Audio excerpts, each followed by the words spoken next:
বাপেরা, নওজওয়ানেরা, তরুণেরা, এ নবী পাকের প্রেমিকেরা, আখেরি জামানা আল্লাহ নবী জানিয়ে দিলে মসজিদ ভর্তি নামাজি থাকবে, একজন ঈমানদার থাকবে না। যার ঈমান নেই তার নামাজের তো কোনো কাজে লাগবে না। আল্লাহ নবী জানিয়ে দিলে আখেরি জামানাতে হাতে তালুতে আগুন রাখা থেকেও ঈমান বাঁচানো বড় কষ্টকর হয়ে যাবে। এটা সেই সময় গেছে, চারিদিক থেকে আমাদের ঘরে আল্লাহ রাসূল থেকে সরাবার পরিকল্পনা করছে। কেউ আমাদেরকে গান দিয়ে ডাকছে, কেউ আমাদেরকে ফাংশন দিয়ে ডাকছে, কেউ আমাদেরকে মেলা দিয়ে ডাকছে, কেউ আমাদেরকে জুয়া দিয়ে ডাকছে, কেউ আমাদেরকে নাচ দিয়ে ডাকছে, কেউ আমাদেরকে শরাবের দোকান খুলে ডাকছে। এ যুবকেরা, তরুণেরা, আবার আমাদেরকে দাড়ি টুপি কোরআনের মাহফিলের নামে ডেকে নিয়ে গিয়ে আমার রাসূলুল্লাহর আদব মর্যাদাকে খাটো করে দিয়ে আমাদের ঘরে রাসূল থেকে দূরে সরিয়ে দেওয়ার পরিকল্পনা করছে। এরকম একটা কঠিন সময়, এই জন্য আল্লাহ রাসূল বললে হাতে তালুতে আগুন রাখা থেকেও ঈমান বাঁচানো বড় কষ্টকর হবে। সেটা এই সময় এসে গেছে। তাই বলে দিয়ে যায়, আল্লাহ রাসূলকে মহব্বত করে, আল্লাহ নবীকে কেয়ার করে, যে নবী আমার সারাটা জীবন তোমার আমার জন্য কেঁদেছে, আজও কাঁদছে। কিয়ামতের এই কঠিন দিনেতে যখন নগন করে জাহান্নাম লম্বা লম্বা শিকাবার করে গুনাহগারকে ধরতে যাবে, ওই সময় জিবরাইল আলাইহিস সালাম ঘোষণা দেবে, আল্লাহর জাহান্নাম উম্মতে মুহাম্মাদির দিকে তেরে তেরে যাচ্ছে। ওই সময় আমার আল্লাহ রাসূলের কানে এই আওয়াজটা যখন চলে যাবে, নবী আমার আল্লাহর আরশের উপরে মাকামে সম্মানে সিংহাসনে বসে শাফাআতের তাজ পরে বসে থাকবে। এই কথা যখনই রাসূলুল্লাহর কানে যাবে, নবী আমার ওখান থেকে নেবে মাকামে মাহমুদ বলে একটা জায়গা আছে, ওই জায়গাতে সিজদায় পড়ে যাবে, চোখের পানি ফেলে কাঁদতে থাকবে। এত তারিফ প্রশংসা আল্লাহর করবে, ইতিপূর্বে আল্লাহ তারিফ প্রশংসা এত কেউ করতে পারেনি। আমার নবী পাকের তারিফ প্রশংসা শুনে আল্লাহ পাকের জালাল, আল্লাহ পাকের রহমতে দুনিয়ায় জোশ মেরে উঠবে। আমার আল্লাহ বলবে, আমার হাবিব সারা জীবন করে কেঁদেছে, আজকে দিনে আপনি আর কাঁদবেন না। আমি আল্লাহ ওয়াদা করেছিলাম, ওয়ালা সাওফা ইউতিকা রাব্বুকা ফাতারদা, যত চিরে আপনাকে এত দিয়া দেব, যতক্ষণ পর্যন্ত আপনি খুশি না হবেন আপনার দোয়াকে আমি আল্লাহ কবুল করব।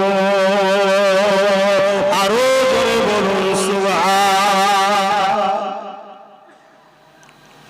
আশা করা যায় আমার নবীকে আল্লাহ এত ভালোবাসে, গুনার পাহাড় দিয়েও যদি কোনো উম্মত ওঠে, আশা করা যায় কিয়ামতের দিন নবীর খাতিরে সে জান্নাত চলে যাবে। বলুন ইনশাআল্লাহ, বলুন ইনশাআল্লাহ। কিন্তু ওই উম্মত গুলোকে দেখে বড় আফসোস লাগে যারা নবীর দ্বীনকে মিটাচ্ছে। আজ আমার উম্মত ভাইরা আছে দ্বীন মিটাচ্ছে, গান শোনা দিন মিটানো নাই, নিজেকে মিটাচ্ছে। কিন্তু গানের আড্ডা তৈরি করা, মুসলমানের ছেলে মেলা দেয়, মুসলমানের ছেলে জুয়ার আড্ডা দেয়, মুসলমানের ছেলে ফাংশনের নেতৃত্ব দেয়, তার মানে কি পাপের আখড়া তৈরি করলো। এটা ইসলামকে মিটানোর সমান পাপ। শুনছো আমার ভাইরা? তো এই কথাগুলো বলা দরকার আছে না? না হতে পারে আমার সেই সকল ভাইদের কানে যেতে যেতে আল্লাহ চাইলে একদিন তাকে হিদায়াত হয়ে যেতে পারে। আর যদি পরিবর্তন হয়ে যে মেলা ফাংশন গান বন্ধ করে দেয়, তাহলে সে ভাইটা তো বেঁচে যাবে। গুনাহ করে ফেলেছে, আশা করা যাচ্ছে আল্লাহ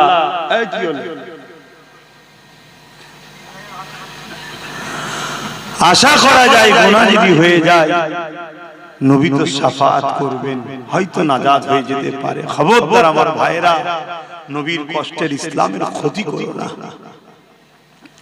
আল্লাহ নবী জীবনে কত কষ্ট হয়েছে,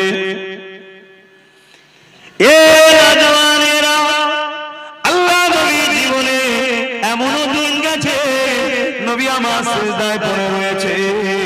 মক্কার জালিম বেঈমানেরা আমার নবী পাকের পিঠের উপরে পচা ভুঁড়ি দুম্বার ভুঁড়ি চাপিয়ে দিয়েছে। আল্লাহ নবী সিজদা দিয়ে মাথা তুলতে পারছে না। একদিকে দুর্গন্ধ আর একদিকে ভারী এই পচা দুম্বার ভুঁড়ি নিয়ে নবী আমার সিজদায় পড়ে গিয়ে সুবহান রাব্বিল আলা তাসবিহ পড়ে যাচ্ছে। নবী পাকের কলিজা টুকরে খাতনে জান্নাত দেখতে পেয়ে তখন তিনি ছোট ছিলেন। আব্বা জানের পিঠ থেকে এই পচা দুম্বার ভুঁড়ি খানা নামাতে লেগেছে। ছোট ছোট নুরানি হাত দিয়ে আর পচা দুম্বার ভুঁড়ি নামাতে পারছে না। একদিকে দুর্গন্ধ আর একদিকে ভারী।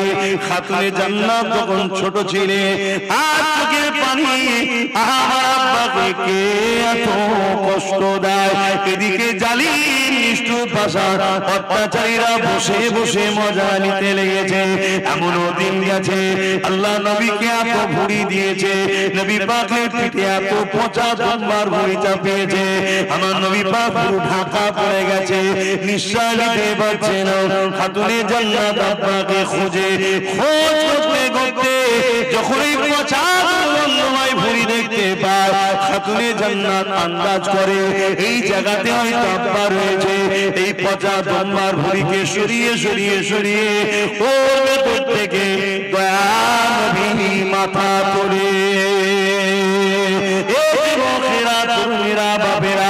এত কষ্ট আমার নবী কেন পেয়েছে? আমার নবী ইনসাফের কথা বলেছে তাই। এত কষ্ট আমার নবীর উপরে হয়েছে কেন? আমার নবী গরিবদের পক্ষে ছিল তাই। এত কষ্ট আমার নবীর উপরে হয়েছে কেন? আমার নবী নারীদের অধিকারের পক্ষে ছিল তাই। এত কষ্ট আমার নবীর উপরে দিয়েছে কেন? আমার নবী ইনসাফ, ইনসানিয়াত, মানবতা, তাওহীদ, এক আল্লাহর পক্ষে মানুষকে ডেকেছে তাই। হে যুবকেরা, তুমি আমি নবীর উম্মত দাবি করি, তুমি আমি যদি আল্লাহর পক্ষে না থাকি, মানবতার পক্ষে না থাকি, ইনসাফের পক্ষে না থাকি, নারীর অধিকারের পক্ষে না থাকি, গরিবের পক্ষে না থাকি, এতিম বিধবাদের পক্ষে না থাকি, তাহলে কেমন উম্মত তুমি আমি হলাম? যে আমার রাসূলুল্লাহ মিশন ছিল তো এটাই, অন্যায়কে মিটিয়ে আল্লাহর জমিনে নাই শান্তি প্রতিষ্ঠিত করা। এজন্যই তো নবী মার খেয়েছেন, এজন্যই তো রাসূলুল্লাহর উপরে জুলুম, কত কষ্ট দিয়েছে আমার নবীকে। এমনও দিন গেছে আমার নবী কে জানে মেরে দেবে, শহীদ করে দেবে।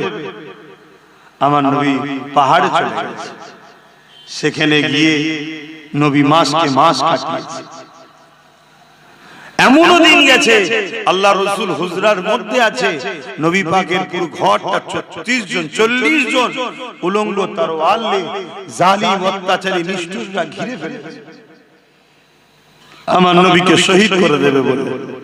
কিন্তু আমার আল্লাহ আমার নবী পাককে ওখান থেকে হিফাজত করেছেন। জোরে বলুন সুবহানাল্লাহ। আল্লাহ নবী জীবনে অনেক কষ্ট গেছে।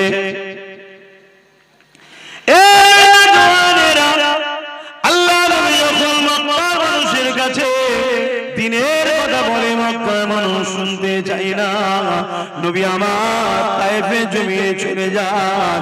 এদিকে মক্কার জালিম নিষ্ঠুর নেতারা তায়েফের মানুষকে জানিয়ে দেয় মক্কা থেকে মুহাম্মদ রাসূলুল্লাহ যাচ্ছে, যিনি তাওহীদের কথা বলে, যিনি গরিবদের ইনসাফের কথা বলে, যিনি নারীদের অধিকারের কথা বলে, যিনি মানবতার কথা বলে, যিনি ন্যায়ের কথা বলে, যিনি প্রেম ভালোবাসার কথা বলে।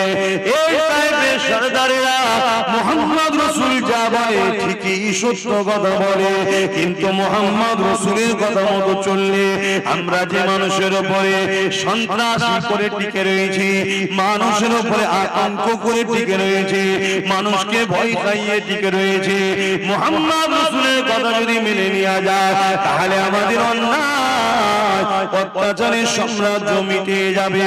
এই মোহাম্মদ রসুলকে তাইফের জমিনে ঢুকতে দিও না, তাকে বাধা দাও, বাধা দাও। আজকে দিনে তো সেই রসুলুল্লাহর পক্ষে যারা কথা বলে তাদেরকে বিভিন্ন মাহফিলে বাধা দেওয়া হয়, তাদেরকে বিভিন্ন জায়গায় রোকা হয়। কেন রোকা হয়? এরা গেলে মোহাম্মদ রসুলের কথা বলবে, এরা ইনসাফের কথা বলবে, এরা ইনসানিয়াতের কথা বলবে, এরা মানবতার কথা বলবে। কেন? আল্লাহ কোরআনের মধ্যে জানিয়ে দিয়েছে, এ দুনিয়ার মানুষেরা কুনতুম খায়রা উম্মাতিন উখরিজাত লিন-নাস তা'মুরুনা বিল মারুফ ওয়া তানহাউনা আনিল মুনকার। আল্লাহ আমাদেরকে দুটো কাজ দিয়েছে, অন্যায়কে মিটিয়ে দাও, ন্যায়কে প্রতিষ্ঠিত করো। এই অন্যায় মিটাতে গিয়ে যদি তুমি শহীদ হয়ে যাও, অন্যায়কে মিটাতে গিয়ে জালিমদের হাতে যদি মারা পড়ে যাও, এই যুবকেরা আল্লাহ রাসূল জানালেন তাদের জন্য মরণের আগে, জান বেরোবার আগে আল্লাহর জান্নাতকে দেখিয়ে দেওয়া হয়। আর যদি এই লড়াই লড়তে গিয়ে ন্যায়কে প্রতিষ্ঠিত করতে গিয়ে অন্যায়কে মিটাতে গিয়ে আর যদি এই লড়াইয়ে কেউ গাজী হয়ে যায়, বিজয় হয়ে যায়, আমার আল্লাহ তাকে দুনিয়াতে গাজীর সম্মান দেয় এবং পরকালে পুরস্কার জান্নাতে রেখেছে। তাহলে আমাদের তো দুটো কাজ আল্লাহ দিয়েছে নাকি? কথা বলে, অন্যায় মিটাও, ন্যায়কে প্রতিষ্ঠিত করে, এটা তো কাজ আমাদের। আমরা সেটা করছি? আমরা তো অন্যায়ের সঙ্গে গা মিলিয়ে চলছি, আমরা তো জুলুম বন্ধ করা ছেড়ে দিয়ে জুলুম করছি। আমাদের অনেকের ধারণা হয়ে গেছে ইসলাম নামাজ, রোজা, দাড়ি, টুপি, হজ, যাকাত, নামাজ পড়লেই হয়ে গেছে, রোজা রেখে নিয়েছি হয়ে গেছে, একবার হজ করলেও মিটে যাবে। এটা ইসলাম শুধু নয়, হ্যাঁ এটাও ইসলাম, কিন্তু শুধু এটা নয়। সমাজে এতিমের উপরে জুলুম হবে, আপনি এতিমের পাশে দাঁড়াবেন না, আর আপনি বলছেন আমি নামাজ পড়েছি। সমাজে বিধবার উপরে অত্যাচার হবে, আপনি তার পাশে দাঁড়াবেন না, আপনি বলছেন আমি রোজা রেখেছি। মানুষ মসজিদগুলোকে যেভাবে কারুকার্য ভাবে করছে, হ্যাঁ আল্লাহর ঘরকে ভালোবাসেন, করুন, কিন্তু অপরদিকে এই সমাজের গরিবদের ঘরে মানুষ দেখে, আল্লাহর ঘর কাঁচা হলেও নামাজ হয়ে যাবে, কিন্তু গরিব যদি খেতে না পায়, ওই সমাজের প্রত্যেককে কিয়ামত দিন আল্লাহর কাছে জবাব দিতে হবে। কথা শুনছেন তো নাকি? হ্যাঁ, আপনি প্রতিবেশী, আপনার প্রতিবেশীর খোঁজ নিতে হবে না? এটা কি ইসলাম নয়? কিয়ামতের দিন অনেক লোককে আল্লাহ ধরবে, তুমি কোথায় যেতে চাও? সে বলবে আল্লাহ আমি নামাজ, রোজা, হজ, যাকাত করেছি, আমি জান্নাতে যেতে চাই। আমার আল্লাহ তখন বলবে, আবু দাউদ শরীফের হাদিস, দুনিয়ায় যখন আমি ভুখা ছিলাম, ক্ষুধার্ত ছিলাম, তুমি কি তখন আমায় খেতে দিয়েছিলে? বান্দা তো অবাক হয়ে যাবে কিয়ামতের দিন, আল্লাহ আপনি তো আল্লাহুস সামাদ, কারো মুখাপেক্ষী নয়, খোদার তো মুখাপেক্ষী আপনি নন, তাহলে আপনাকে কেন খেতে দিতে হবে? আমার আল্লাহ বলবেন তোমার গ্রামে অমুক ঘর, অমুক গরিব, অমুক এতিম, সে তো খোদার্ত ছিল, সেটা কি আমার নয়? ওকে যদি দিতে আমাকে দেয়া হতো, ওকে দিওনি, আমাকে দিওনি, আমি তোমায় আজ জান্নাত দেব না। আজকে বলুন গরিবদের পাশে কেউ আছে? বলেন, আমার কথা বলেন, গরিবদের কেউ দেখে? এটা কি ইসলাম নয়?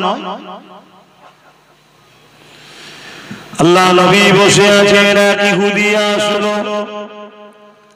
আল্লাহ নবীকে জিজ্ঞাসা করলো, ইয়া রাসূলুল্লাহ, হাবিবাল্লাহ, ইসলামের সবথেকে ভালো কাজ কোনটা? আল্লাহ নবী নামাজের কথা বলেনি, রোজার কথা বলেনি, হজের কথা বলেনি, দাড়ি টুপির কথা বলেনি, জুব্বা পাগড়ির কথা বলেনি, মসজিদ মাদ্রাসা বানানোর কথা বলেনি। আল্লাহ নবী বলেছিলেন ইসলামে সবথেকে ভালো কাজ হলো খোদার মানুষকে খানা খাওয়ানো।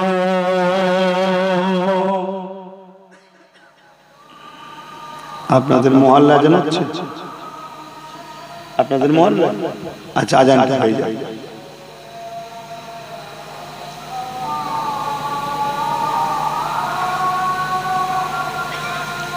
খুব ঠান্ডা এই এলাকাটায়। হ্যাঁ, আমি ভাবতেই পারছি আমি ঠান্ডা খুব নিজে জড়ো হয়ে গেছি।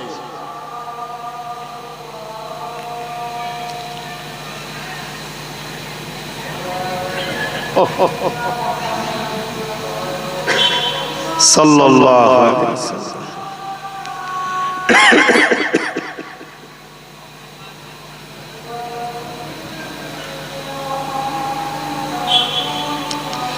সাল্লাল্লাহু আলাইহি ওয়াসাল্লাম। কুররাত আইনা বিকা রাসূলুল্লাহ।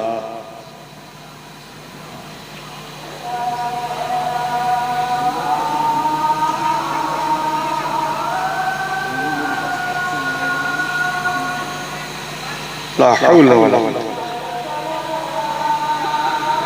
لا حول ولا قوة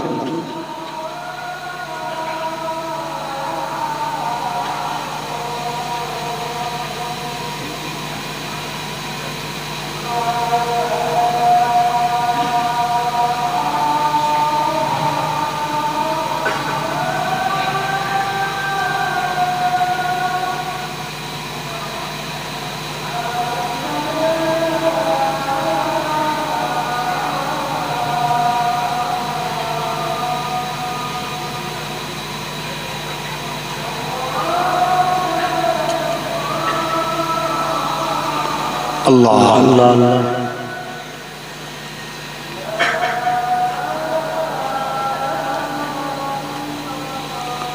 اللهم رب هذه الآت محمد الوسيلة الفضيلة ومحمد إنك لا تفتح لا إله إلا أنت درود الشريف اللهم صل على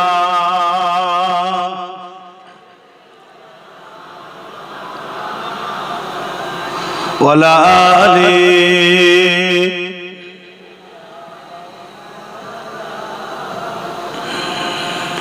मेरी उल्फत मदीने से यूं ही नहीं, मेरे आका का रोज़ा मदीने में है।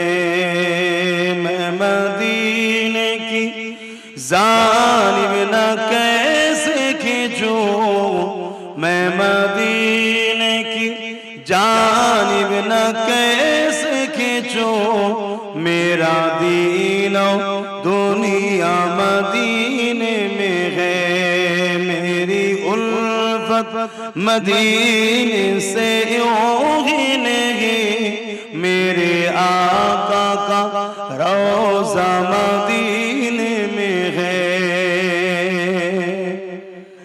अर्ज़ अजीब से बढ़ के जिसका बड़ी शान है, रोज़ाए मुस्तफ़ा जिसकी पहचान है।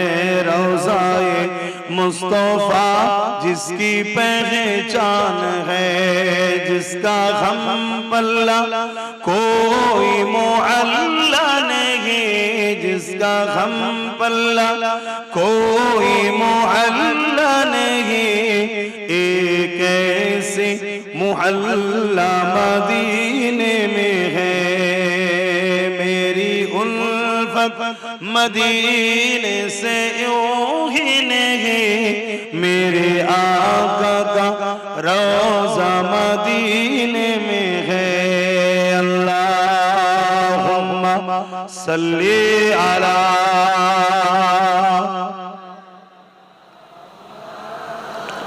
জোরে জোরে পড়েন, আপনাদের দেখে তো আমারও ঘুম পাচ্ছে।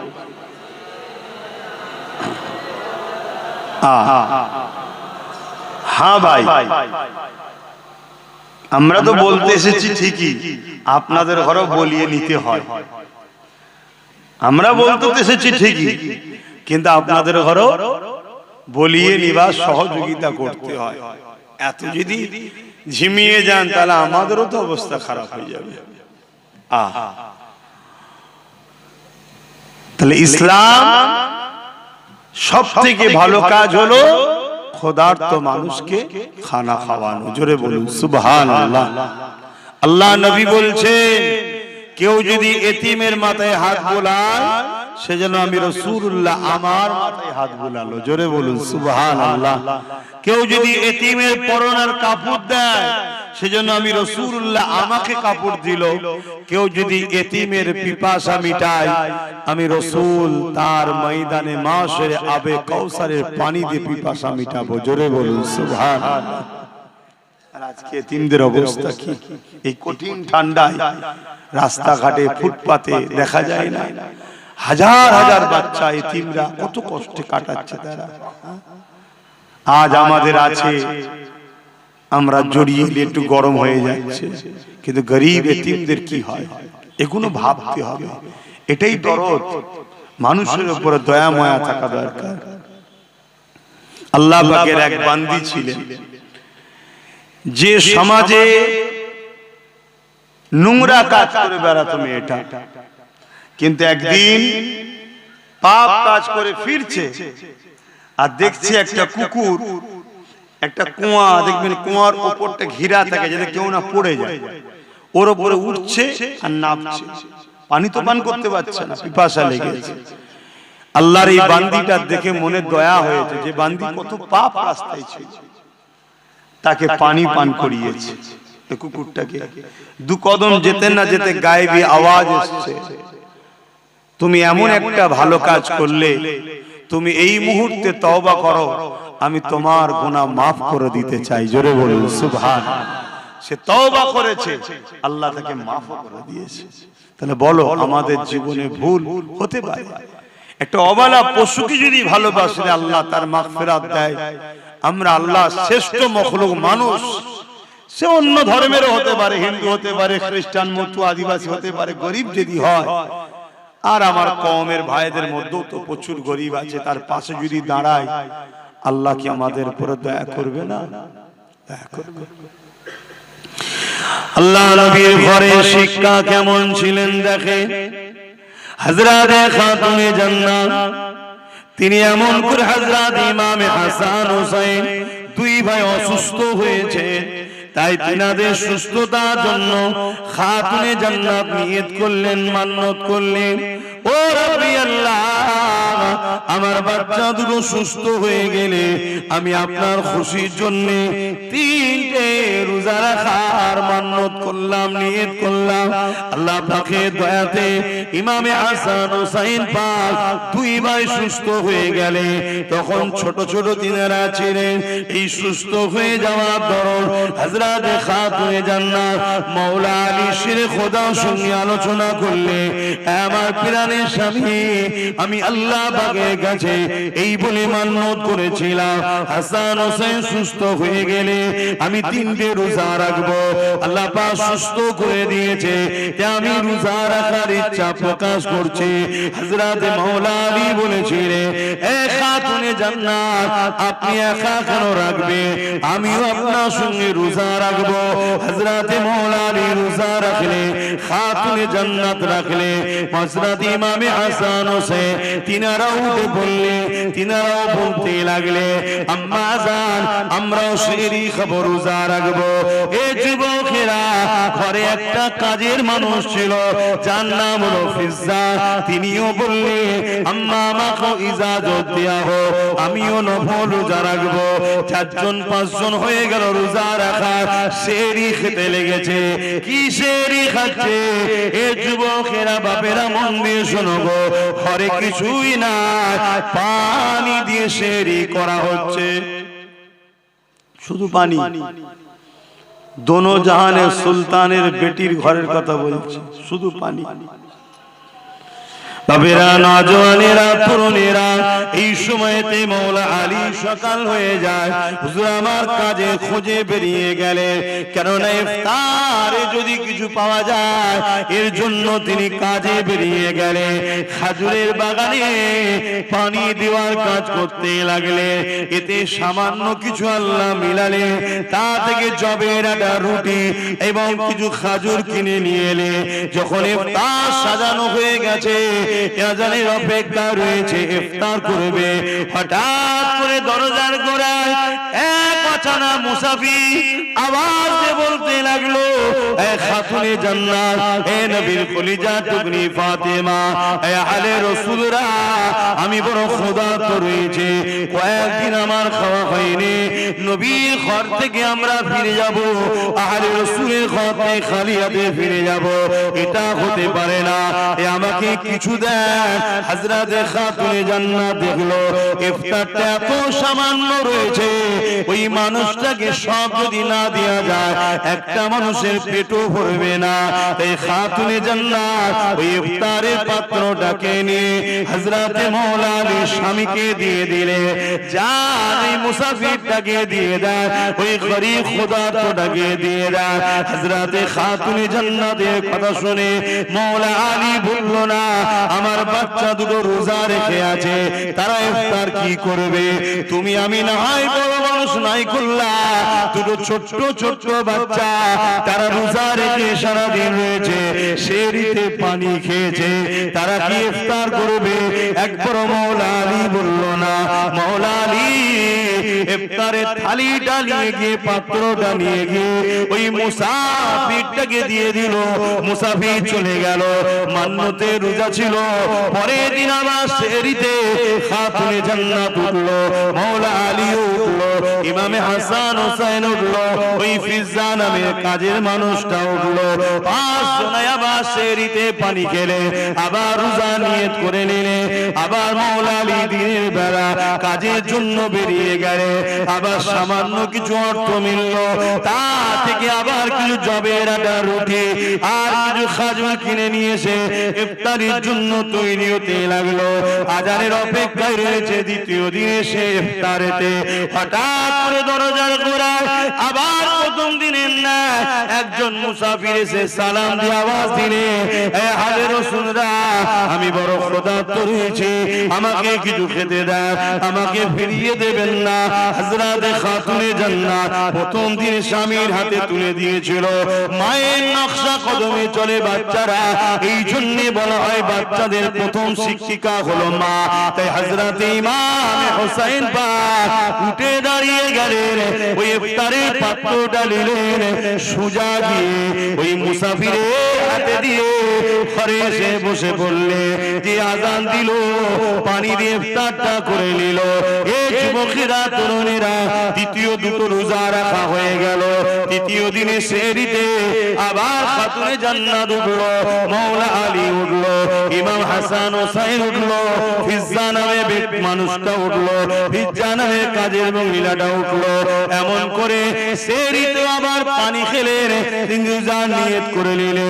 3 দিনের দিনে মাওলা আলী তিনি আবার কাজে বেরোলেন, একভাবে পানি ছাড়া অন্য কিছু যার পেটে পড়েনি জিনা, তিনি বড় দুর্বল হয়ে গেলেন। 3 দিনে তিনি বড় কষ্ট করে কাজ করে সামান্য কিছু আবার অর্থ পেরে তা দ্বারা জবের আটা, রুটি আবার খাজুর নিয়ে ঘরে ফিরলেন। 3 দিনের দিনে শরীর চলছে না। আমার নওজওয়ানেরা, নিজের দিকে তাকাও আর নবীর বংশের দিকে তাকাও। খানদানে রাসূল, আওলাদে রাসূল, নবীর কলিজা টুকরি খাতুনে জান্নাতের দিকে দেখো, ইমাম হাসান হোসেনের দিকে দেখো, মাওলা আলীর দিকে দেখো। পুরো কায়নাত জান্নাতের জন্য তৈরি হয়েছে, সেই ইমাম হাসান হোসেনের দিকে দেখো, তাদের জিন্দেগিটা কেমন ছিল আর আমার তোমার জিন্দেগি কেমন হচ্ছে। এত আল্লাহ শান্তি দিয়েছে, তাও আমরা ইসলাম থেকে দূরে সরে যাচ্ছি। আল্লাহ ছাড় দিয়েছে, ছেড়ে দেয়নি আমাদেরকে, ধরবে। এ নওজওয়ানেরা, 3 দিনের দিনও আগে 2 দিনের মতো যখন ইফতার হয়ে গেছে, এক মুসাফির অচেনা এসে আওয়াজ দিতে লাগলেন, এ আলে রাসূলরা, বড় ক্ষুধার্ত রয়েছি, কিছু দেন, ফিরিয়ে দেবেন না?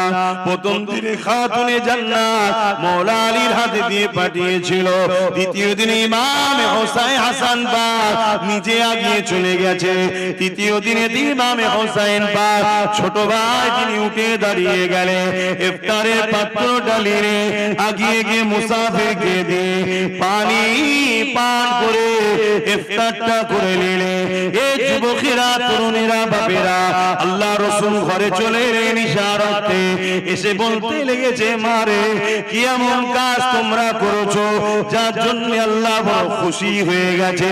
খাতুনে জান্নাত শুনিয়ে দিলেন আল্লাহ নবী চোখ দিয়ে পানি বেরোতে লাগলো যে আমার পেটি দুনিয়ায় কি হালে রয়েছে, ইমাম হাসান হোসেন কি হালে রয়েছে, আমার জামাই মাওলা আলী কি হালে রয়েছে। কিন্তু নবী আমার ওখানেও হাত তুলে দোয়া চেয়ে বলেন আল্লাহ আমার পেটির সংসারে তুমি রুজির বরকত দাও, আমার হাসান হোসেনের সংসারে বরকত দাও। নবী আমার ওটা দোয়া করেনি, ওখানেও নবী আমার দোয়া করেছে আল্লাহ পাক আমার উম্মত উম্মতিদের হেফাজত করে। আরো জোরে বলুন সুবহান। আজকে সেই উম্মত আমরা কি করছি বলুন?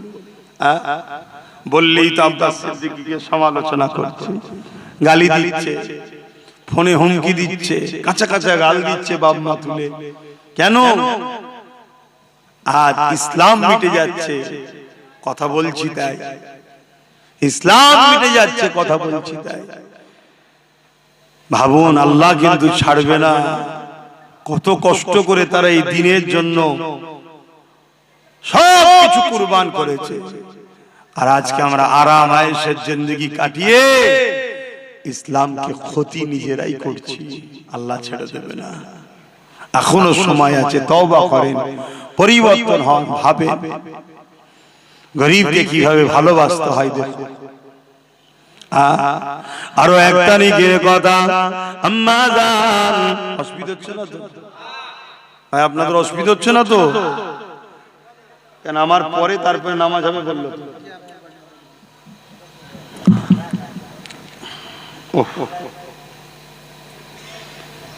আরো এক তারিখের কথা, আল্লাহ নবীর কলিজার টুকরি খাতুনে জান্নাত দুনিয়া থেকে চলে যাবার সময় হয়েছে।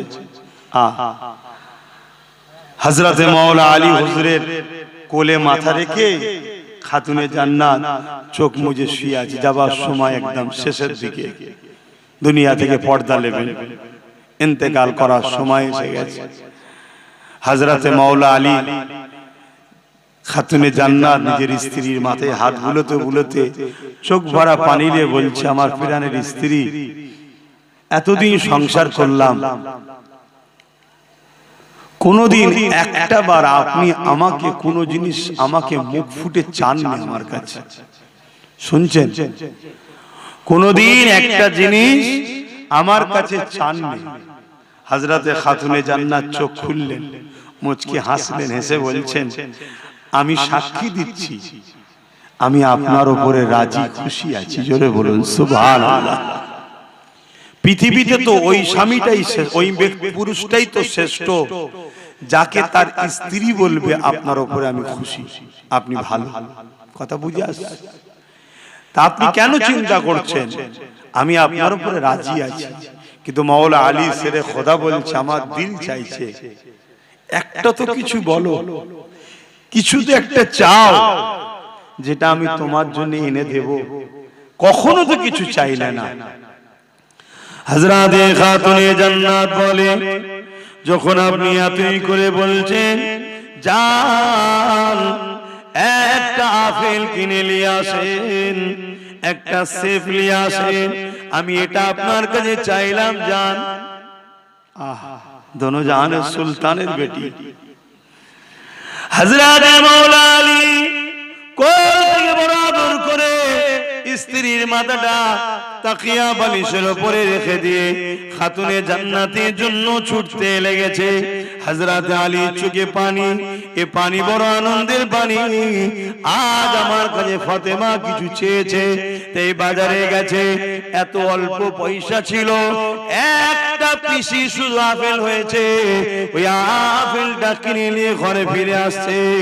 রাস্তায় একটা ক্ষুধার্ত ব্যক্তি মুসাফির হাত দিয়েছে, এ হযরতে আলী, এ নবীর জামাতা, এ হালে রাসূল আমি বড় ক্ষুধার্ত, তোমার হাতের আপেলটা আমাকে দাও, আমার বড় খিদা লেগেছে, আমাকে ওটা দাও। হযরতে আলী চিন্তা করতে লেগেছে, জীবনে প্রথমবার আমার স্ত্রী ফাতেমা আমার কাছে একটা আপেল খেতে চাইলো, আর আমি ওইটা কিনে নিয়ে যাচ্ছি। এত সামান্য পয়সা দ্বিতীয় কিনারও নাই, যদি মুসাফিরটাকে দিয়ে দিই, এই গরীব ক্ষুধার্তটাকে দিয়ে দিই। আমার স্ত্রী জীবনে চাইনি, চলে যাওয়ার সময়ও তিনার নজদিকে এসেছে। আরে আমি কি করি, নিজের মধ্যে তোড়পাড় হতে হতে ওই আপেলটা হযরতে মওলা আলী ওই গরীবটার হাতে দিয়ে দিলে। কি তাদের প্রেম ছিল গরীবদের উপরে, দেখো, দিয়ে মন মরা করে আর ঘরে ঢুকছে। হযরতে খাতুনে জান্নাত মুচকি হেসে বলছেন, হ্যাঁ আমার প্রাণের স্বামী, আপনি আমাকে আপেল খাওয়ালে আমি জানা খুশি হতাম, তার থেকে বেশি ওই গরীবকে আপেল দিয়াতে আল্লাহ খুশি হয়েছে। জোরে বলুন সুবহানাল্লাহ, আরো জোরে বলুন সুবহানাল্লাহ। ভাই, ওলিরা যদি দূরের খবর দেখতে পাই, নবীর বেটি দেখতে পাই না, কি গো, আল্লাহ তাদেরকে সব দেখার ক্ষমতা দিয়েছে। তাহলে বলুন গরীবকে কিভাবে ভালোবাসতেন তিনারা। আর আজকে আমরা নিজের প্রতিবেশী, নিজের আত্মীয়র মধ্যে গরীবের উপরে আমাদের আজকাল গুরুত্ব নাই। গরীবের উপরে সবাই জুলুম করছে। গরীবকে প্যার করো, গরীবকে ভালোবাসো, গরীবকে সাথ দাও, আল্লাহ খুশি হবে। কিয়ামতের দিনে একটা যুবককে আল্লাহ উঠাবে, যে যুবক কিয়ামতের দিনে আল্লাহ পাক তাকে বলবে হিসাব দাও, দাও হিসাব দাও। বান্দা বলবে, আল্লাহ আমি দুনিয়ায় এত অন্যায় এত পাপ করেছি, আল্লাহ আপনি আমাকে সবার সামনে অপমান না করে গোপনে গোপনে আমাকে জাহান্নামে দিয়ে দেন। আল্লাহ বলবে, বান্দা লা তাখনাতু মির রাহমাতিল্লাহ, আমার রহমত থেকে নিরাশ হয়ো না, আমাকে দেখাও। আল্লাহ কুদরতি ভাবে তার আমলনামা দেখবে, সত্যি পুরো পাপ অন্যায়, একটা ভালো কাজ পাবে। আল্লাহ পাকে যেটা দেখে বড় পছন্দ হয়ে যাবে, আল্লাহ পাক বলবে, বান্দারে তোমার সবই তো অন্যায় দেখলাম, তোমার সবই তো পাপ দেখলাম, ও আমার বান্দা, তবে তোমার একটা ভালো কাজ দেখেছি, যেটা আমি বড় রাজি খুশি হয়েছি। এ বান্দারে বলো তুমি কোথায় যেতে চাও? বান্দা এই সময় বলতে লাগবে, ও রব্বি আল্লাহ, আপনি যদি দয়া করেন, আপনার দয়ার বিনিময়ে আমি জান্নাতে যেতে চাই। মনে রাখবেন, খুব সুন্দর কথা, আল্লাহ দয়া ছাড়া জান্নাত পাওয়া যায় না। নামাজ হুকুম পড়তে হবে, রোজা হুকুম রাখতে হবে, হজ হুকুম মালদারদের করতে হবে, যাকাত হুকুম মালদারদের দিতে হবে, কিন্তু নামাজ দেখিয়ে, রোজা দেখিয়ে, হজ দান খায়রাত দেখিয়ে আল্লাহর জান্নাতের আশা করবেন না। কেননা আমাকে যে আল্লাহ এই যে জমিনের উপরে খাওয়াচ্ছে, জমিনের উপরে বাঁচিয়ে রেখেছে, এই যে নিঃশ্বাস টানছি ছাড়ছি, এর ঋণ কখনো শোধ করতে পারবেন না। কিয়ামতের দিনে একটা বান্দাকে আল্লাহ উঠিয়ে জিজ্ঞাসা করবে, বান্দারে বলো তুমি কোথায় যেতে চাও? ওই বান্দাকে আল্লাহ 500 বছর হায়াত দিয়েছিল দুনিয়ার জমিনে, ওই বান্দা বলতে রাখবে, ও রব্বি আল্লাহ 480 বছরের বেশি ধরে দুনিয়ার জমিনে জ্ঞান বিবেক হওয়ার পর থেকে আপনাকে সিজদা দিয়ে দিয়ে পেট পিট পেদমন করে কোমরকে ধনুক বানিয়ে দিয়েছি, এবং রোজা রেখে রেখে পেট পিটকে সমান করে দিয়েছে। ও রব্বি আল্লাহ, জঙ্গলে পাহাড়ে গিয়ে নোনা পানির এলাকাতে ওই জায়গায় গিয়ে আমি আপনার ইবাদত করেছি 480 বছরের বেশি। আজকে দিনে আল্লাহ আপনার কাছে আমি জান্নাত যেতে চাই, জান্নাতে যাব। আল্লাহ পাক ওই সময় বলবে, ওরে আমার ফেরেশতারে, এই বান্দাকে আমার জাহান্নামটা একটু দেখিয়ে নিয়ে আসো। 500 বছর হায়াত, 480 বছর পিলাসে ইবাদত করেছে আল্লাহ, সেজদা দিয়ে দিয়ে নিজের পিঠকে ধনুকের নাই করে ফেলেছে, রোজা রেখে রেখে পেট পিঠ সমান করে ফেলেছে, এত আল্লাহর ইবাদত বান্দেগি করেছে। লোকালয় ছেড়ে গিয়ে পাহাড় জঙ্গলে ছিল। সেই বান্দাকে আল্লাহ ফেরেশতা বলবে, আল্লাহ বলবে ফেরেশতা একে তোমার জাহান্নাম ঘুরিয়ে নিয়ে আসো, দেখিয়ে নিয়ে আসো। এ নওজওয়ানেরা, আল্লাহর ফেরেশতারা তাকে নিয়ে যাবে।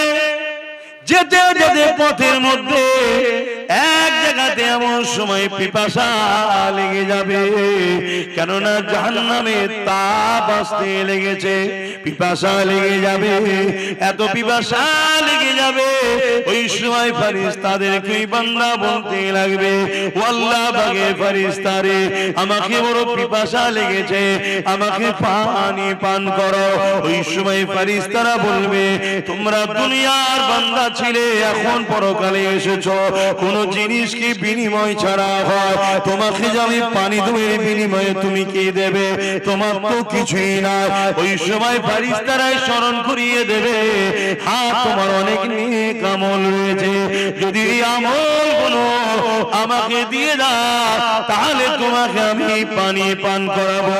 ভাইরা মন দিয়ে শোনেন, বাপেরা মন দিয়ে শোনে, মা বোনেরা মন দিয়ে শোনে, দুনিয়ার হাওয়া গায়ে লাগছে, আখিরাত কত কঠিন জায়গা বুঝতে পারছি না, কবর কত কঠিন জায়গা বুঝতে পারছি না। এই সময় তুই বান্দা এত পিপাসা লাগবে, সে বেখিয়াল হয়ে যাবে, সমস্ত আমলকে দিয়ে দিয়ে এক পাত্র গিলাস পানি পান করার পরে তার মধ্যে তৃপ্তি হবে। ওই সময় আওয়াজ দেবেন, আল্লাহ আমার ফেরেশতারে, ওই বান্দাকে নিয়ে চলে আসো যে জায়গাতে পানির পিপাসা লেগেছে, ওখান থেকে জাহান্নাম আরো হাজার হাজার বছরের রাস্তা এখনো রয়েছে। ভাইরা আমার, এই পিপাসা এত দূর থেকে জাহান্নামের তাপে লাগবে, সমস্ত আমলের বিনিময়ে এক গিলাস পানি সে খরিদ করে ওই পানি পান করবে। আল্লাহ দরবারে ফিরিয়ে নিয়ে আসা হবে, আল্লাহ পাক আবার জিজ্ঞাসা করবে, ওরে আমার বান্দা তুমি কোথায় যেতে চাও? বান্দা আবার বলবে, আল্লাহ 480 বছরের উপরে আপনার ইবাদত বন্দেগী করেছি, আপনি আমাকে 500 বছর হায়াত দিয়েছিলেন, জ্ঞান বিবেক বুদ্ধি যখনই হয়েছে সিজদায় পড়ে পড়ে পড়ে পড়ে পিঠকে ধনুক বানিয়ে দিয়েছি, রোজা রেখে রেখে আমি এমন করে পেট পিঠকে সমান করে দিয়েছি।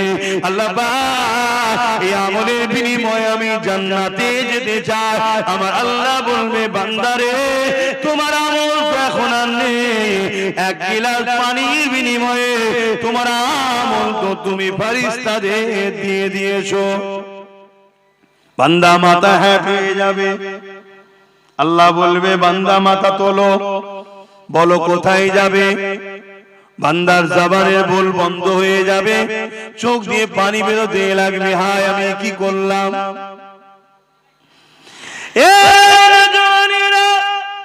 আল্লাহ পাক ওই সময় বান্দাকে বলবে, ওরে আমার বান্দারে লজ্জিত হোস না, তুই দুনিয়ায় সত্যি কোনো খারাপ কাজ করিস না, কোনো পাপ কাজ করিস না, কোনো অন্যায় কাজ করিস না, জ্ঞান বিবেক বুদ্ধি থেকে এই জিন্দেগির 500 বছর হায়াতে 480 বছর পিলাস আমার জন্য তুই কাটিয়েছিস, সত্য কথা বলতো বান্দা।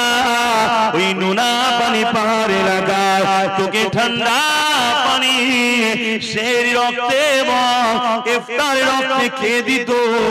বান্দা বলতো দেখে, ওই পাহাড়ি নোনা এলাকাতে কে তোর জন্য আঙুরের গাছ তৈরি করে দিয়েছিল, যেখান থেকে মিঠা আঙ্গুর হতো তুই খেতে, কে তোর জন্য এই জায়গায় ইফতারের সময়তে নানা রকম ফলমূল তৈরি করে দিত। ওই সময় বান্দা লজ্জিত হয়ে চোখের পানি ফেলে বলবে, হে আল্লাহ আপনি খাওয়াতে বান্দারে তোকে কে সুস্থ রেখেছিল? বান্দা বলবে, আল্লাহ আপনি রেখেছিলে বান্দারে তোকে সিজদা দিবার ক্ষমতা কে দিয়েছিল বান্দা বলবে আপনি দিয়েছিলেন বান্দারে কে তোকে ওখানে সুস্থ রেখে ভালো রেখে ওই ঠান্ডা নহরে পানি দিয়েছিল বান্দা বলবে আল্লাহ আপনি দিয়েছিলেন এ বান্দা তাহলে বল আমার এই ঋণগুলো কি দিয়ে শোধ করবে এখন তো আমল সব দিয়ে দিয়েছি এবারে ঋণ কি করে শোধ করবে বান্দা বড় লজ্জিত হয়ে গিয়ে বলবে আল্লাহ আপনি আমাকে ক্ষমা করে দিন আল্লাহ আল্লাহ আমি বড় অন্যায় ভুল করেছি আল্লাহ আমি বুঝতে পেরে গেছি আমি জান্নাত যাব কিন্তু আপনার দয়া ছাড়া জান্নাত যেতে পারি না এই যুবকেরা দুনিয়া আল্লাহ পাকের দয়া তো বড় সাবাকাত রহমাতি আলা গাযাবি আল্লাহ রহমত ও গজবের প্রতিযোগিতা আমার আল্লাহর রহমত প্রতিবারে ফাস্ট হয়ে যায়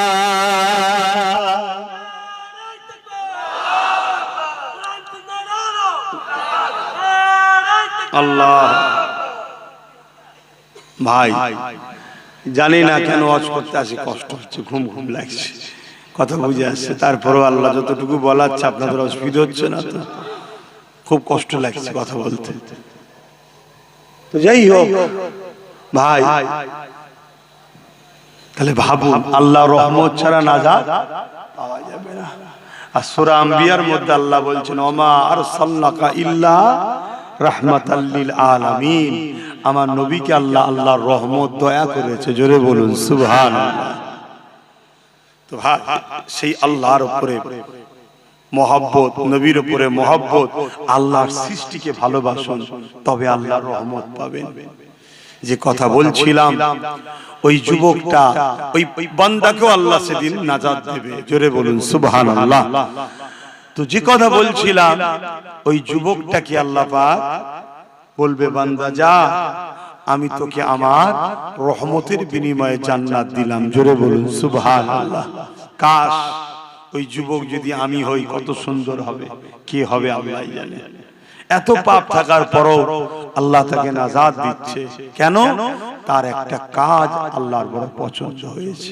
কি কাজ ছিল প্রচন্ড গরমের সময় এক পশু রোদে বাঁধা ছিল তাকে ছায়ায় বেঁধে পানি পান করিয়েছিল আল্লাহ দেখে বড় ভালো লেগেছে জোরে বলুন সুবহানাল্লাহ তুই আমার সৃষ্টির উপরে দয়া করেছিস যখন আমার সৃষ্টি বিপদে ছিল আজ আমি আল্লাহ তোর উপরে দয়া করব এখন তুই বিপদে আছিস জোরে বলুন সুবহানাল্লাহ আজ যদি আমরা আল্লাহর শ্রেষ্ঠ সৃষ্টি মানুষকে যদি বিপদ মুক্ত করি মানুষের উপরে জুলুম হচ্ছে যদি জুলুম থেকে মুক্ত করি মানুষের উপরে মিথ্যা মামলা হচ্ছে তার হাত থেকে মানুষকে যদি বাঁচায় মানুষ নেশায় আসক্ত হয়ে ধ্বংসের দিকে যাচ্ছে তার হাত থেকে যদি আমরা মানুষকে বাঁচাই মানুষকে যদি খুন রেপ অশান্তির হাত থেকে মানুষকে যদি বাঁচায় বা ক্ষুধার্ত মানুষের মুখে যদি খাবার তোলার ব্যবস্থা করি এর থেকে মহান পুণ্যের কাজ আর কি হতে পারে কথা বুঝছেন তো নাকি অতএব এই কাজ অনেক নেকির কাজ পুণ্যের কাজ এই কাজ আপনারা করুন মনে রাখবেন একদিকে যেমন আল্লাহর সৃষ্টিকে বাঁচানো আল্লাহ সৃষ্টির উপরে দয়া দেখানো আল্লাহ আপনার উপরে দয়া দেখাবে অপর দিকে আল্লাহর প্যারা নবী নূর নবীর মেহনতের কষ্টের ইসলাম আর জালিমদের কাছে বড় খতরা বড় জালিমদের আঘাতের শিকার হচ্ছে যেমন আমার দেশের কেন্দ্র সরকার ওয়াকফ কালা কানুন তৈরি করে আমার ইসলামকে মিটাতে চাইছে নিশ্চয়ই আমরা এ বিষয়ে খবর রাখি না এটা আওয়াজ দিয়ে বলুন আজকে 2025 এখনো চলছে এবছরে একটা আইন তৈরি করেছে ওয়াকফ কালা কানুন সংবিধান বিরোধী ইসলাম বিরোধী এই আইনকে মানি না শুধু বললে হবে না এই আইনকে বন্ধ করিয়ে মসজিদ মাদ্রাসা ইসলামের সম্পদকে বাঁচাবার জন্য জান মাল উৎসর্গ যদি আমরা করতে পারি এর বিনিময়ে হাসতে হাসতে আল্লাহর নাজাত জান্নাত পাওয়া যাবে জোরে বলুন সুবহানাল্লাহ আরে মরণ তো একদিন হবে কবে হবে যেদিন লেখা আছে সেদিনই হবে ঘরের মধ্যে দৌড় দিয়ে বসে থাকলো মরণ সেদিনই হবে আর বাইরে বেরিয়ে খালিদ বিন ওলীদের মতো 125টা লড়াইয়ের ময়দানে গিয়ে পুরো শরীরে ক্ষত বিক্ষত করেছে, তারপরও শহীদ হয়নি, বিছানায় শুয়ে মরণের দিনেই ইন্তেকাল করেছে। জোরে বলুন সুবহানাল্লাহ। কিন্তু আজ এসআইআর এর ভয়ে ওয়াকাব আন্দোলনটাই ভুলে গেছে। বন্ধ হয়েছে না? এসব তো পরিকল্পনা। ওয়াকাব আন্দোলন হলো পৃথিবী ব্যাপী আন্দোলন, ইন্টারন্যাশনাল আন্দোলন। এসআইআরটা যদি রাষ্ট্রীয়ভাবে করে, এর আগেও হয়েছে, এখনো হবে। নাম সংযোজন, নাম সংশোধন। মারা গেছে কাটা যাবে, 5 জায়গায় নাম, 4 জায়গায় কাটা যাবে, 1 জায়গায় থাকবে। বিবাহ হয়েছে, বাপের বাড়ির নাম বাদ যাবে, স্বামীর বাড়ির নাম থাকবে। কথা বুঝে আসছে তো? এটা হলো এসআইআর। এর বাইরে গিয়ে যদি বলো যে কাউকে ইচ্ছা করে নাম বাদ দেবে, অর্থাৎ মুসলমানকে তো টার্গেট করছে, শুনছি, ঠিক তো নাকি? তুমি বলো, তুমি এটা যদি তোমার নাম ইচ্ছা করে বাদ দেবে বলে, তুমি কি করবে? তোমার কি করার আছে বলো? তুমি পেরেছিলে তোমার 500 বছরের প্রমাণ হওয়া বাবরিকে বাঁচাতে? যে বাবরি সুপ্রিম কোর্টে প্রমাণ হলো ওখানে মসজিদ ছিল, ওখানে অন্য কোন ধর্মের ধাঁচা নিচই ছিল না, ওখানে নামাজ হতো, ওখানে মসজিদ ছিল, প্রমাণ হয়েছে সবকিছু সুপ্রিম কোর্টে, তারপরেও তুমি কি তোমার মসজিদকে বাঁচাতে পেরেছো? তাহলে তোমার মতে একটা সাধারণ মুসলমানের নাম যদি জোর করে বাদ দেয়, কাগজ নিয়েই কি করবে? তুমি কাগজ খুঁজছো, কাগজ নিয়েই কি করবে বলো? তাহলে বাঁচাবার মালিক কে? মারার মালিক কে? তাহলে সেই আল্লাহর দিকে তো আমাদেরকে রুজু হওয়া দরকার। চলো, আল্লাহ আছে, আল্লাহ আছে, সে সব ছেড়ে দিয়ে এখন কাগজ খুঁজছে। আমার কি হবে, আমার কি হবে? আরে তোকে যদি মনে করে তাড়াবো, কাগজ থাকার পরেও তোকে তাড়িয়ে দেবে, তুই কিচ্ছু করতে পারবি না। কেন? তোদের কোনো রাজ পাওয়ার নেই। তাই যাদের হাতে পাওয়ার তারা কেউ তোদের নয়। না মমতা তোদের, না মোদি তোদের, কেউ তোদের নয়। একদম সাফ ভাষায় বলে দিয়ে গেলাম, লিভার হলে লে, আর না লিভার হলে মরগে যা, যা যেটা ভালো লাগে করবে যা। কিন্তু আমার বক্তব্য এটা, আল্লাহর দ্বীনের ঘর, মসজিদ, মাদ্রাসা, কবরস্থান, ঈদগাহ, খানকা, যেটা ইসলামের পহচান, 29 লক্ষ বিঘে জায়গা মুসলমান ধর্মের অ্যাসেট, মুসলিম ধর্মের পহচান, আজকে সেইটাকে মিটিয়ে দিবার প্ল্যান চলছে।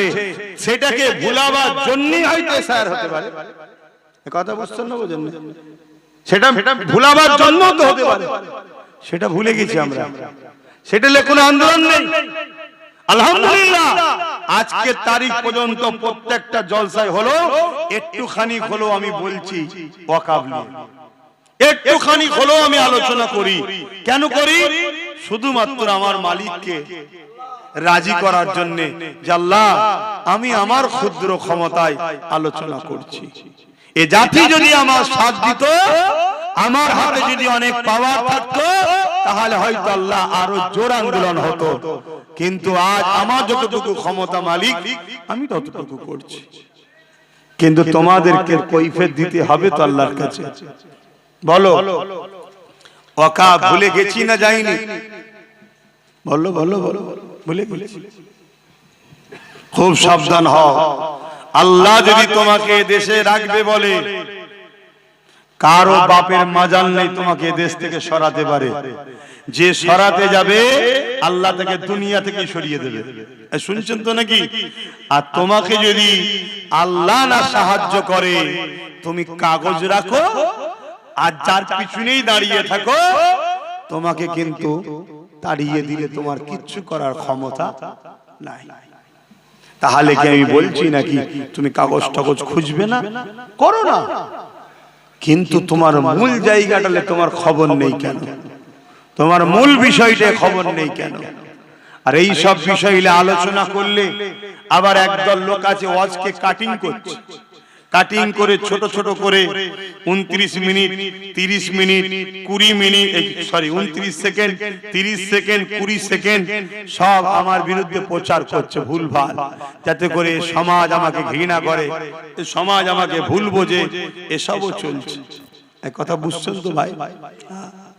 আবার কিছু উলামাকে দেখছি, কিছু সবাই না, কিছু পীর পীরজাদা বক্তাকে দেখছি যারা ওয়াকাফ ভুলে গেছে, তাদের দুনিয়ার নেতা নেত্রীদেরকে জিতাবার জন্য পেরেশানে আছে। শুনছেন তো নাকি? তাদের মসজিদ লিডারদের কথা নেই। এই সব কিছুকে খেয়াল করে আমি যখন কিছু কথা কিছু কিছু জায়গায় বলেছি, সেগুলোকে পুরো না দিয়ে কেটে কুটে উল্টো পাল্টা করে ছড়িয়েছে। সমাজে বিভ্রান্ত ছড়াবে না ছড়াবে না? একটু বলুন না গো, বিভ্রান্ত ছড়াবে না ছড়াবে না? বিভ্রান্ত ছড়াচ্ছে। তার মধ্যে একটা বিভ্রান্ত হলো আব্বাস সিদ্দিকী বলেছে টিএমসি কে ভোট দেওয়া হারাম। শুনেছেন আপনারা? একটু হ্যাঁ কি না বলবেন তো?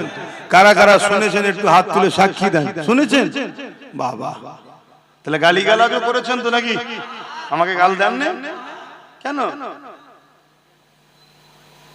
একটু শখ যাই দাও না। দিচ্ছে তো অনেকে, অনেকে তো দিচ্ছে। হায় হায় হায়, কি জন্য দিচ্ছি রে? না ওর বেঈমান জালিম অত্যাচারী শয়তান নেতা নেত্রীর বিরুদ্ধে বলেছি তাই গাল দিচ্ছে।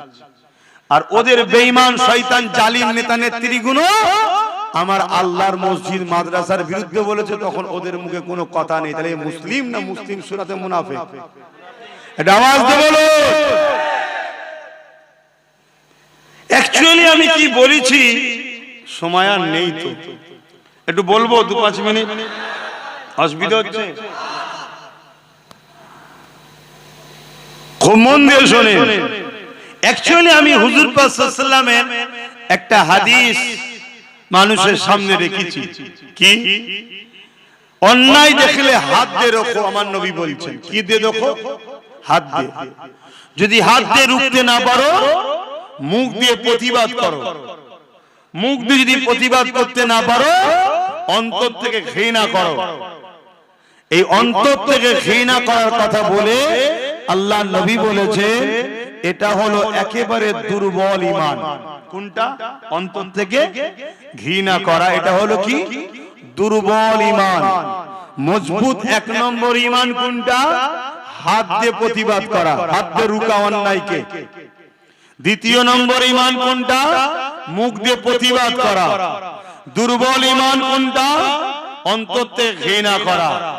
যদি অন্তর থেকেও ঘৃণা না করতে পারে, তারপরে আর কোনো ঈমানের স্তর নেই। শুনছেন?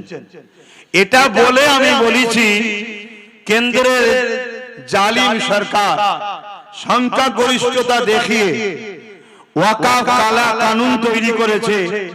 মসজিদ, মাদ্রাসা, কবরস্থান, ঈদগাহ, খানকা এগুলোকে প্রমোটিং করে বড় বড় কর্পোরেটদের হাতে তুলে দেবে, বিক্রি করে দেবে। এটা যে কেন্দ্র সরকার করতে চাইছে, এটা ন্যায় না অন্যায়? এটা আওয়াজ দিয়ে বলবেন সবাই। অন্যায়। রাসূল কি বললেন? অন্যায় দেখলে হাত দিয়ে রোখো। তাহলে এই অন্যায়কে রুখার জন্য হাত দিয়ে রুখতে হবে না হবে না? ধরুন কোন মুসলমান হাত দিয়ে রুখতে পারলো না, দুর্বল, তাহলে মুখ দিয়ে প্রতিবাদ করতে হবে। ধরুন মুখ দিয়েও প্রতিবাদ করতে পারলো না, দুর্বল, তাহলে অন্তর থেকে ঘৃণা তো করতে হবে। তা না করে যদি কোন মুসলমান এই কেন্দ্রের জালিম সরকারকে ভোট দেয়, তার কি ঈমান থাকবে? আমি এটা বলেছি প্রথমে, বলে দ্বিতীয় বলেছি কি এই মসজিদ মাদ্রাসার জন্য আন্দোলন করব কেন্দ্র সরকারের বিরুদ্ধে। কার বিরুদ্ধে? জোরে বলুন। কারণ আইনটা ও করেছে, ওর বিরুদ্ধে আন্দোলন করব। আর রাজ্য সরকার যদি বলে যে ওর বিরুদ্ধে আন্দোলন আমার রাজ্যে করা যাবে না, কেন আমার দাদা হয়, দিল্লি চলে যাও, এখানে আন্দোলন করলে সব থেকে বড় দুশ্মন আমি হব। তাহলে এ মসজিদ মাদ্রাসার দুশ্মন না দুশ্মন নয়? এই জোরে বলে। তাহলে মসজিদ ভাঙবে ও, এ বলবে রুখতে পারবি না। কথা বুঝছেন তো নাকি? যদি রুখতে যাস সব থেকে বড় দুশমন আমি তোর হব। তাহলে আমার মসজিদের দুশমনের বিরুদ্ধে লড়বো, দুশমন এ হচ্ছে আমার। তাহলে এ মসজিদের বন্ধু না দুশমন? তো মসজিদের যে দুশমন হয় তাকে মানে না, আলাদা কথা। অনেক অন্য ধর্মের ভাই মসজিদ মানে না কিন্তু মসজিদের দুশমন নয়। শুনছেন না? শোনেন না? ইসলাম মানে না কিন্তু ইসলামের বিরুদ্ধেও বলে না। মানুষ হিসেবে একে অপরে মিশবে, কারবার করবে, রাজনীতি করবে, সব করবে, মানুষে মানুষে মিশা যায়। কিন্তু তুমি মানো না শুধু তা না, তুমি আমাদের ট্যাক্সের পয়সায় দীঘায় মন্দির করতে পারো, আর আমার মসজিদের জন্য লড়তে গেলে তুমি বলবে দিল্লি চলে যাও। তাহলে অন্যায় করছে না নাই করছে? এর বিরুদ্ধে হাত দিয়ে লড়া দরকার আছে না না? যদি হাতে না পারো মুখ দিয়ে প্রতিবাদের দরকার আছে না না? যদি মুখ দিয়ে না পারো অন্তত ঘৃণার দরকার আছে না না?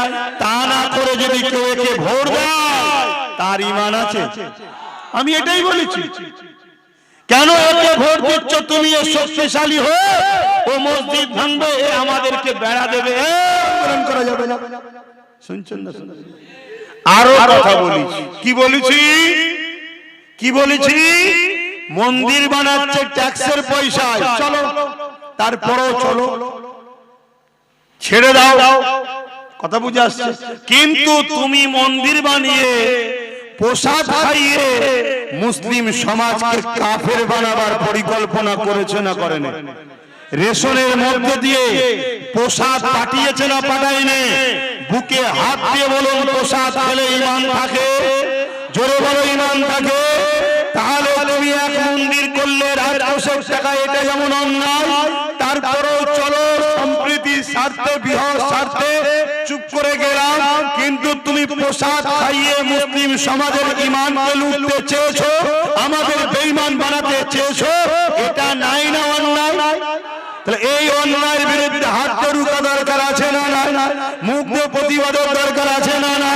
অন্তত ঘৃণার দরকার আছে না না? তা না করে একে আবার ভোট দিয়ে শক্তিশালী করছো, যাতে করে আরো কিছু হারাম খাইয়ে মুসলমানদেরকে কাফের বানায়। অতএব এই কাফেরের যে শাস্তি হবে সেটাও কাফের হবে। কথা বুঝছেন না? বোঝেন না?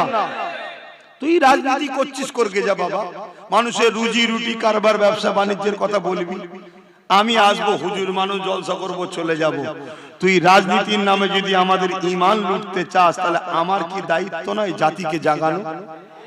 কথা বলছে না তো? এজন্য আমি বলেছি। কিন্তু এসব কথা বলার পরে আর একটা কথা বলেছি, শুনবেন না?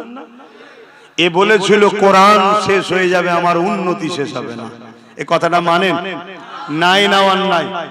এ কথাটা বলেছে নাই না অন্যায়? ওর উন্নতি শেষ হবে, ওর উন্নতি শেষ হবে না হবে না? আমার কোরআন শেষ হয়ে যাবে। দুদিন পরে কোন জাহান্নামে ঢুকে যাবে কোনো ঠিক আছে? হ্যাঁ, ও বলছে আমার কোরআন শেষ হয়ে যাবে। এ কথা বুঝছেন না? বুঝুন, এই বিষয়ে মোল্লা মুলি সাহেবদের কথা আছে। ওজন আমি আব্বাস সিদ্দিকী যখন বিরোধী করি, আমার বিরুদ্ধে বলার জন্য অনেক মুলি সাহেব বাজারে আছেন না? না, হ্যাঁ, এদের ভাড়া করা দালাল, ওগুলো এদের ভাড়া করা দালাল।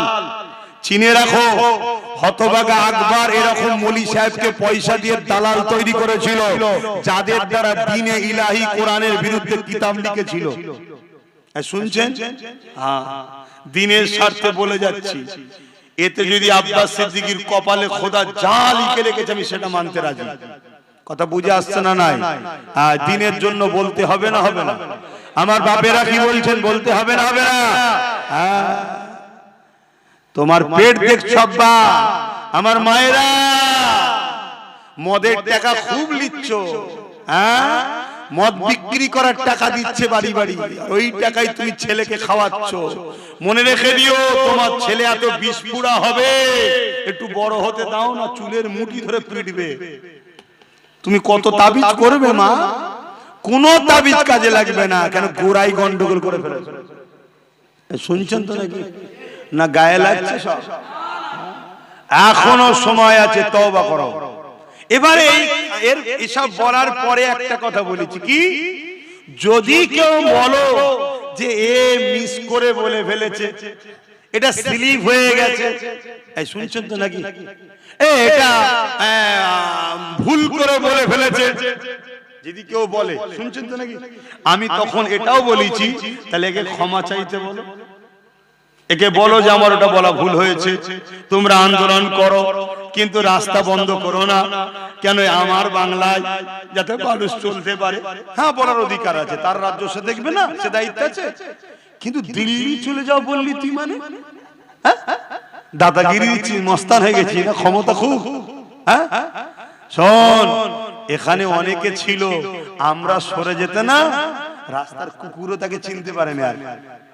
এক কথা ভুল বলছি? বিগত দিন অনেকে বলেছিল অনেক কিছু, আমরা যেই পাশ থেকে সরে গেছি মুচুট খেয়ে গুজুরে পড়ে গেছে, গার্ডও চলে গেছে, আর রাস্তায় গেলে কোনো কুকুরও দেখেনি যে আমাদের মুখ্যমন্ত্রী এসছে রে, কেউ বলেনি। কথা ভুল বলছি? আমাদের ভোট নেবে আর আমাদেরকে দিল্লি দেখাবে, এটা অন্যায় হচ্ছে না? নাই হচ্ছে।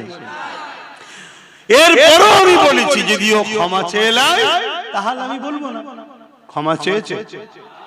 যতদিন না ক্ষমা চাইবে, আল্লাহ যতদিন আমায় বলাবে আমি বলবো। কারো যদি আপত্তি হয় সেই মুসলমানকে বলবো কলেমায় রুদ্ধ কবুর পরে নতুন করে মুসলমান হন। তোর কাছে বেঈমান নেতা আগে, ইসলামের দুশমন আগে, তোর কাছে কোরআন দিন আগে নয়। তুই এত নিকৃষ্ট হয়ে গেলি, তওবা কর, কলেমা পড়। কোন মুসলমান যদি এর পক্ষে থাকে তার ঈমান থাকবে না। শুনছেন তো নাকি? হ্যাঁ, যদি ক্ষমা চেয়ে এলাই তাহলে ভিন্ন বিষয়, রুজি রুটি কারবারের ব্যাপার, দুনিয়াদারি ব্যাপার, চল বাবা, ওটা তোর যার যাকে ভালো লাগে নিয়ে করবে যা, তখন অন্য জায়গায় আসবে, যে যার দলের হয়ে প্রচার করবে। কিন্তু এ তো আমার দিনকে মিটাতে চাইছে। ও হলো প্রকাশ্য দুশমন, এ হলো বন্ধু সেজে দুশমন। এ কথা বুঝছেন? এজন্য আমার বলার দায়িত্ব আছে না নাই? একটু হ্যাঁ কি না বলে। তাই তো আমি বলছি, কে কে বলছেন বলার দায়িত্ব আছে, একটু হাত তুলে সাক্ষী দেন তো দেখি। আল্লাহকে দেখে লম্বা করে হাত তুলে। আশপাশে দেখেন কেউ হাত তুলতে বাকি আছে কি? দেখেন দেখেন কেউ বাকি আছে কি? লম্বা করে হাত তুলে। কেউ বাকি নেই তো? যদি কেউ বাকি থাকে তাকে শুধু চিনে রাখবেন, তার সাথে বিরোধী করবেন না, তাকে চিনে রাখবেন শুধু, যে আমাদের কোরআনের পক্ষে নয়। ব্যাস মিটে গেল। কথা বুঝে আসছে না? নাই তো ভাইয়েরা আমার, এইটাকে আবার কাটিং করেছে একদল মুনাফিক। কাটিং করে কোন একটা বুজুর্গ ব্যক্তির ওয়াজের সঙ্গে আমারটা সেটিং করেছে। কোন একজন বুজুর্গ ব্যক্তি, তিনি কোনদিন বলেছিলেন একে সাপোর্ট করার কথা। শুনছেন তো নাকি? সেটা বলেছিল কখন? আজ থেকে 10 বছর আগে। কত বছর আগে? 10 বছর আগে তো আমিও ছিলাম, আপনিও ছিলেন, সবাই তো ছিল, ঠিক না বেটি? আচ্ছা বলুন তো ভাই, আজকে আপনি আমাকে সালাম দিলে উত্তর দেবো না? কালকে যদি আপনি ইসলাম থেকে বেরিয়ে যান, আপনার সাথে সালাম কালাম হবে? 10 বছর আগে বলেছিল নাকি দিল্লি চলে যাও? 10 বছর আগে ওই দুর্গাপুরে বোলডোজার দিয়ে মাদ্রাসা ভেঙেছিল। 10 বছর আগে রাজ্য সরকার বলেছিল যে রাস্তার কুকুরকে খাবার দেবো, কুকুরের বাচ্চাকে, মাদ্রাসার বাচ্চাদেরকে মিড ডে মিল দেবো না, বলেছিল। 10 বছর আগে বলেছিল কোরআন শেষ হয়ে যাবে। 10 বছর আগে বলেছিল কোন একজন এমএলএ মমতাকে আল্লাহ বলছে, নির্মল মাঝি মমতাকে বলছে এটা আমাদের আল্লাহ। মানে কি হচ্ছে আমার ইসলামটাকে নিয়ে? তোরা রাজনীতি করছিস, করবি যা, আলাদা বিষয়। কিন্তু তুমি রাজনীতির নামে আমার ধর্মকে খিল্লি করবে, ধর্মকে মিটাবার চেষ্টা করবে, তাহলে কথা বলতে হবে। কি বলতে হবে না?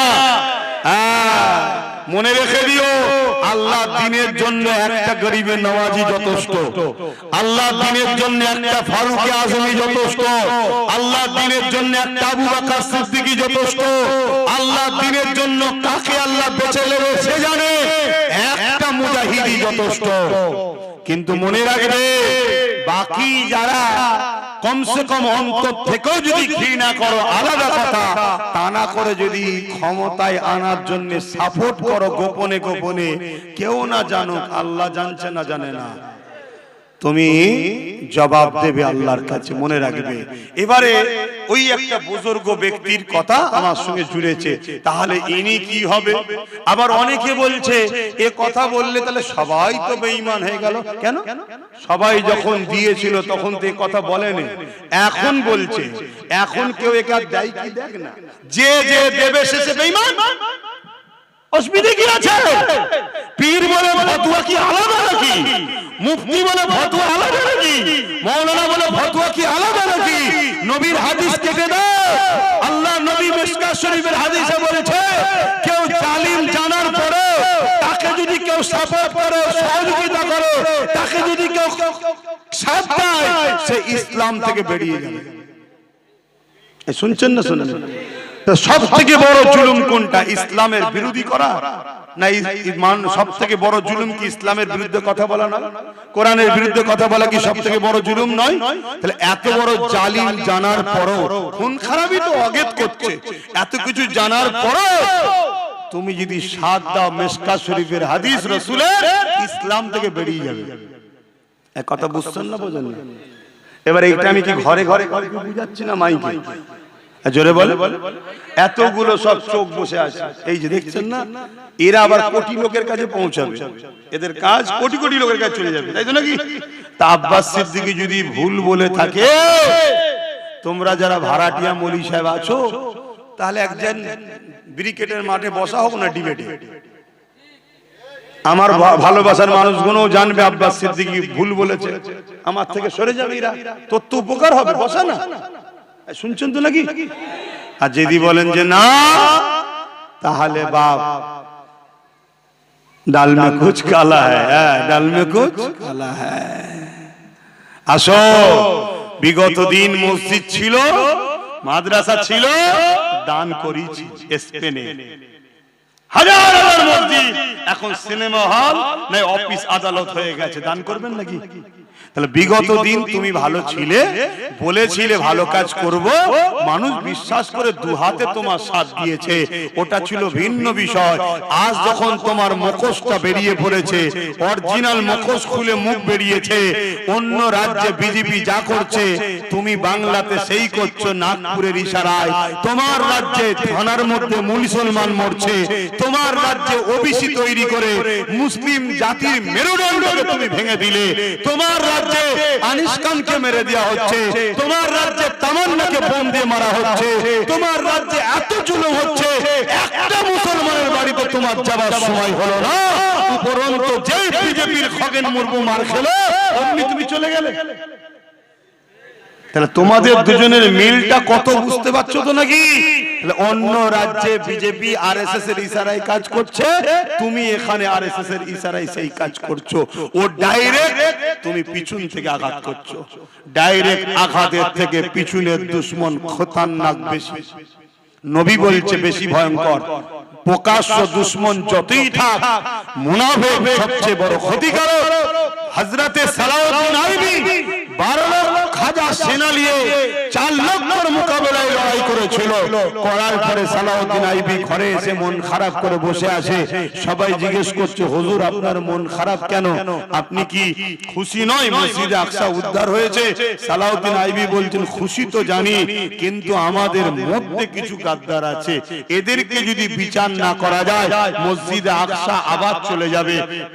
সালাউদ্দিন আইবি একটা গোয়েন্দা টিম তৈরি করলেন, তাদেরকে মসজিদে পাঠালেন, মক্তবে পাঠালেন, খানকায় পাঠালেন, কথা বুঝে আসছে, মাদ্রাসায় পাঠালেন। কেন না? এখানেই গোপন দুশমন থাকে। শুনছেন তো নাকি? 3000 আলেম উলামাকে সালাউদ্দিন আইবি নিজে হাতে করে কতল করেছে। তারা কারা? সুরাতে সকলে মুসলমান মাওলানা, ভেতরে সব ছিল ইহুদিদের চট। তাহলে আজকেও আছে না? না, জোরে বলে। চিনবেন কি করে? হক উলামা চিনার একটা নমুনা বলে যাচ্ছি। হক উলামা চিনার নমুনা বলে যাচ্ছি। যদি ভুল হয় উলামা ভাইরা ধরিয়ে দেবেন, উস্তাদ বলে আপনাকে সম্মান করব, আপনার পায়ের জুতো ঘুরিয়ে দেব, আপনার উজুল লুটা পিসাবের লুটাও বইব। পীরের বেটা তো কি হয়েছে, উস্তাদকে উস্তাদকে সম্মান করতেই হয়। আমার ভুল হলে ধরিয়ে দেবেন, উস্তাদের সম্মান দেবো। আর যদি ভুল না হয়, প্রকাশ্য যদি সাথ নাও দিতে পারে, গোপনে গোপনে আমার সাথে আছেন, এই প্রমাণটা আমার সাথে রাখুন। কথা বুঝে আসছে না? নাই, আমি জানি সব উলামার প্রকাশ্য আসার ক্ষমতা নাই, কারণ সে মজবুরিতে আছে। কথা বুঝে আসছে? কিন্তু গোপনেও যোগাযোগ রাখুন যে আছি ভাই যাই। কথা বুঝে আসছে না? নাই, হক উলামা চেনার নমুনা বলে যাচ্ছি। হক উলামা কোন দিনের জন্য সময়ের জালিম শাসকের সঙ্গে সম্পর্ক রাখবে না। কি বললাম? হক উলামা সময়ের জালিম শাসকের পক্ষে কখনো থাকতে পারে না। তার নমুনা দিয়ে নেন। দাদা হুজুর ব্রিটিশের বিরুদ্ধে ছিল, মুজাদ্দিদ আহলে সানি হতভাগা আকবরের বিরুদ্ধে ছিল, আমার ইমামে আজম সময়ের শাসকের বিরুদ্ধে ছিল, আমার ইমাম মালিক সময়ের শাসকের বিরুদ্ধে ছিল, ইমাম বুখারী সময়ের শাসকের বিরুদ্ধে ছিল। যুগে যুগে যুগে যত বড় বড় হাক্কানি উলামা এসেছে, তাদের সঙ্গে সময়ের জালিম শাসকদের টক্কর ছিল। কথা বুঝছেন? আর জালিম শাসকরা এই সকল উলামাদের উপরে হাজারো অত্যাচার করেছে, হাজারো জুলুম করেছে। তারা সব জুলুমকে সহ্য করেছে, কিন্তু জালিমের কাছে মাথা নত করেনি। জোরে বলুন সুবহানাল্লাহ। কথা শেষ করছি, ব্যথা পেলেন? আসেন সংক্ষেপ করব, তার আগে একটু সালাম দেব। ইয়া নবী সালাম।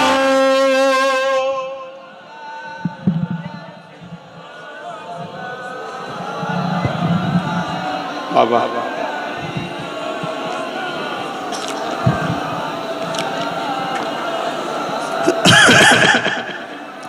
তালা বদর আলাইনা মিশনি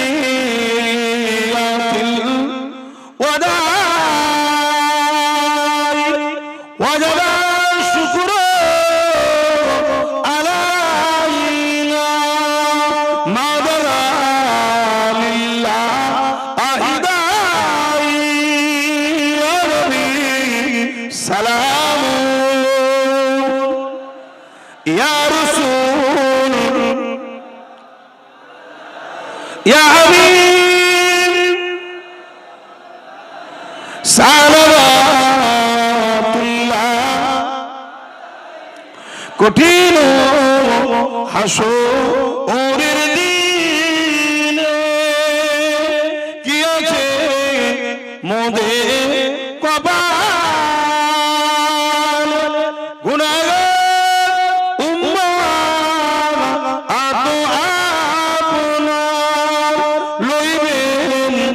সঙ্গে মাহশরে নবী সালাম ইয়া রাসূল ইয়া